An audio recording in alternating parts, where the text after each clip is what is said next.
అన్న రీసెంట్గా supreme court chief justice of India ఒక 5 పేర్లు నూతన జడ్జిలను నియమించడానికి సిఫార్సు చేశారు. అందులో కొన్ని పేర్లు వివాదాస్పదం అవుతున్నాయి కదా, ఎందుకు ఈ అంశంపై మీ విశ్లేషణ ఏంటి? సిజేఐ సూర్యకాంత్ అధ్యక్షతన జరిగిన సమావేశంలో కొన్ని పేర్లు సజెస్ట్ చేశారు, ఇంకొన్ని కూడా సజెస్ట్ చేయాల్సి ఉంది. 5 పేర్లను వాళ్ళు సిఫార్సు చేశారు. దాదాపు అయిపోతుంది, ఇవాళ రేపో ప్రమాణ స్వీకారం కూడా అవ్వచ్చు.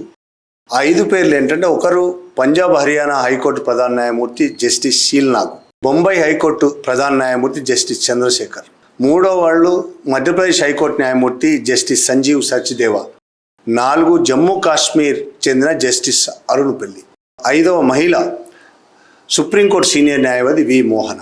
ఇది చాలాసార్లు వివాదాస్పదం అవుతుంది ఈ మధ్యకాలంలో.